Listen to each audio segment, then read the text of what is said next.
kicking my feet as I'm moving to the music. Hello everybody, my name is Gernot Heinrich from the Heike and Gernot Heinrich winery in Golz, Burgenland, the most eastern part of Austria, which is also the warmest part of the Austrian wine growing regions. And this is also the reason why we focus on red wine. And yeah, you can see all these wooden fermenters behind me and in the cellar in this middle level here. So the dominant grape variety is Blaufränkisch, and it covers about 50% of the wine growing area of the winery. And but we're doing more and more of white wines, skin fermented whites as well. And we focus on natural style of winemaking. So today we will show you the way of the grape in our cellar, more or less. So we're working with gravity. Yeah. So now we're in the middle level of the cellar, and I would like to show you where the grapes are falling into the fermentation vat and into the amphoras.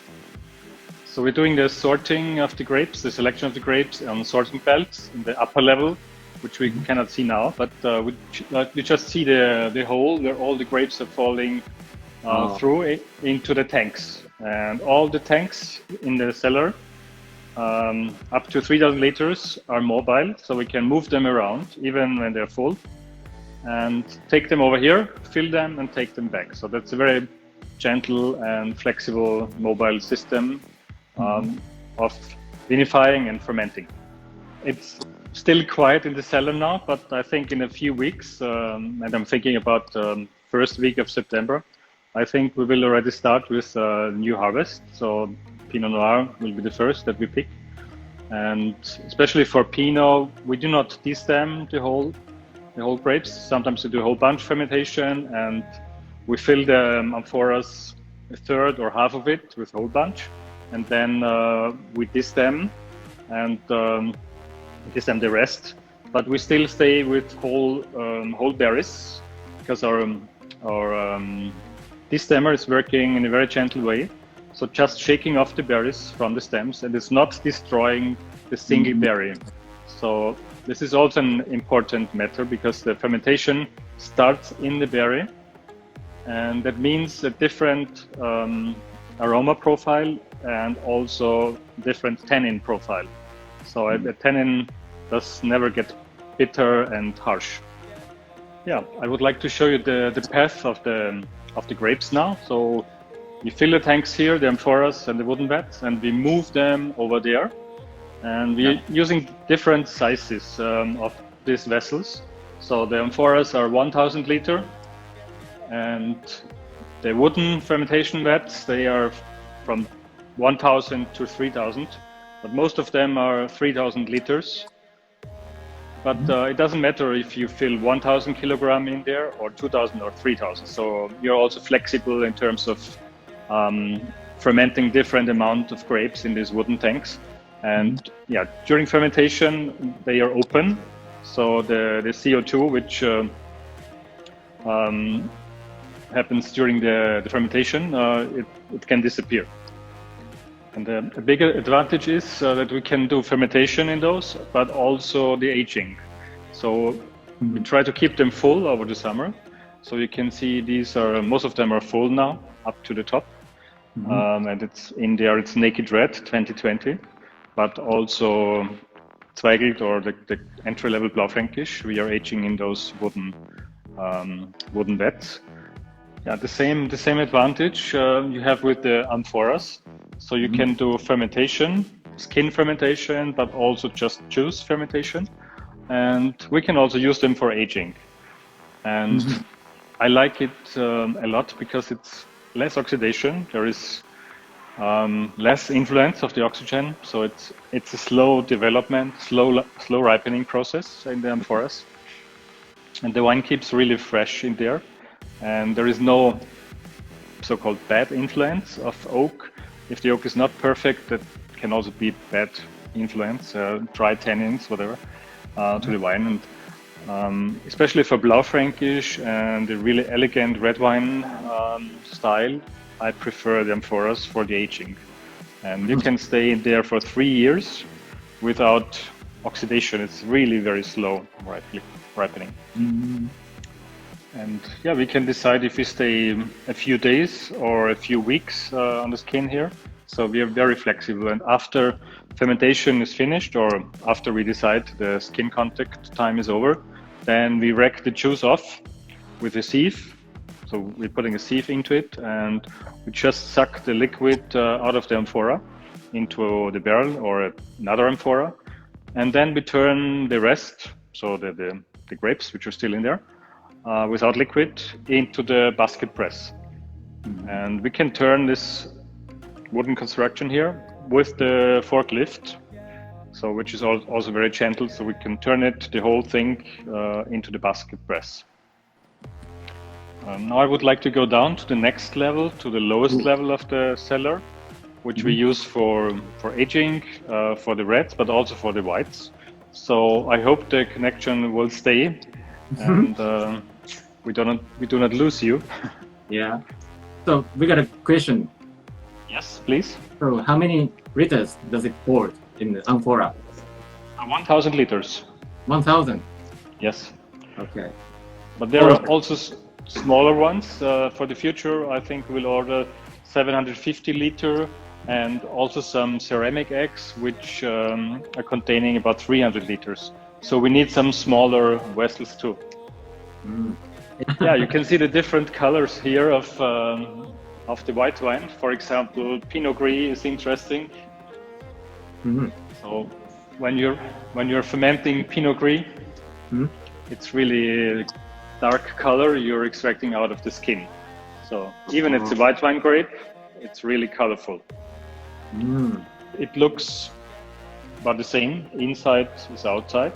There is no there is no coating on the inside because it's rough, so it's pure clay, fired, and that's also important for us. So it's kind of porous, and you have a large inner surface for all the microorganisms, for the bacteria and yeast, because we do all spontaneous fermentation, spontaneous malolactic, and we are not adding any additives. So it's just natural and spontaneous fermentation. So the same effect you have in the big barrels, this large oval-shaped casks, and these are also rough on the outside, but also inside. And this is very important because you're having the same population of microorganisms every year. So, and we just clean them with hot water. So we're not using any chemicals at all. We want that all these living beings in our cellar, that they survive and they like it in here. And they do an important work for us. Oh. So as you can see here, the wine is really cloudy. So this is Chardonnay from Leiterberg from 2020.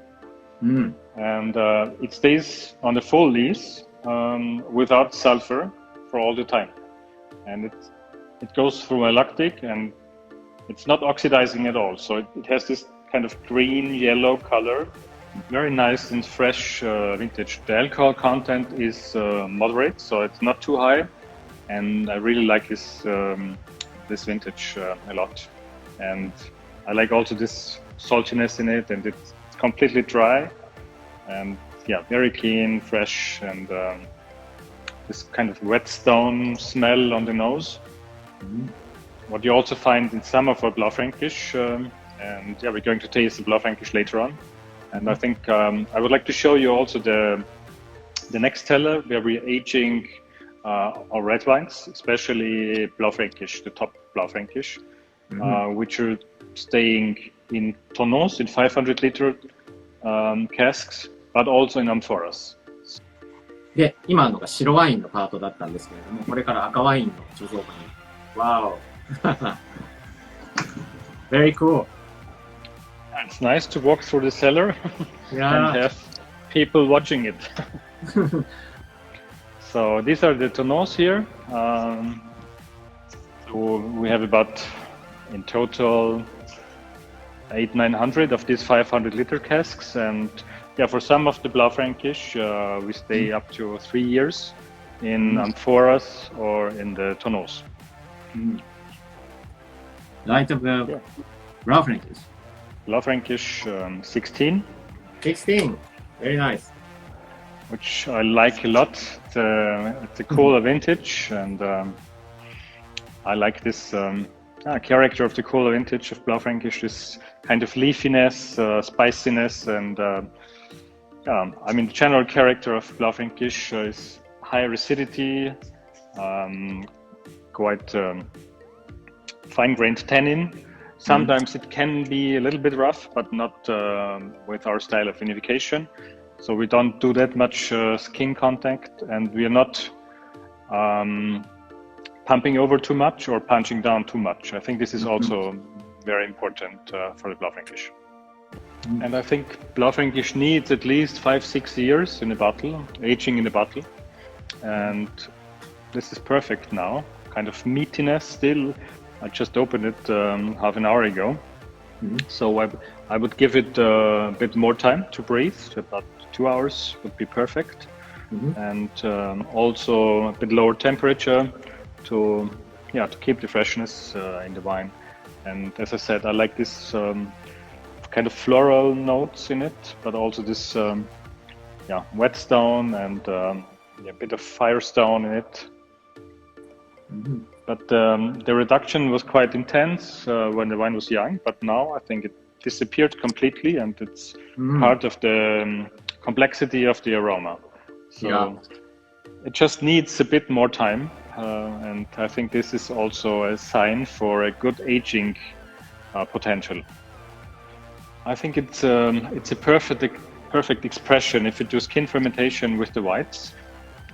Since we are very warm and dry area, I think there is a lot of taste and aroma in the skin of our white wine grapes. And for us, it's logical that we do skin fermentation with our grapes to extract all the complexity, the aromas out of it. And sometimes it's important to do it in a very gentle way, also the pressing, and sometimes we do not even use the press must. So we just use the free running juice after skin fermentation. But in the end, it's more taste and more expression of that what nature gives us. I mentioned all the bacteria and yeasts, and I think you have this typical microflora in the cellar, you have it in the cask, and you have it in the amphoras. And if you're adding a lot of sulfur, you're kind of depressing all the living beings in there, and you're preventing some developments, some processes going on in a natural way. And actually you want these processes going on. So you want the alcoholic fermentation, you want the malolactic fermentation, and you want some other degradations of other substances in the wine, which you need to stabilize the wine. And I think, therefore, we are not using sulfur sometimes. Sometimes you need to select your bacteria if the wrong guys are working in there, but it can be dangerous as well. But most of the time, it's happening in a very good way and in a natural way. The only thing we're doing is the tasting. Once every month, I would say, we're tasting all the wines. And in this amphora here is Blaufränkisch Alterberg 2018, which is still in the cask. So one of our top Blaufränkisch. Yeah. And we'll bottle it next spring. But it's still sleeping in there. And 18 was a very hot vintage, but I think we picked quite early, so just the right picking time.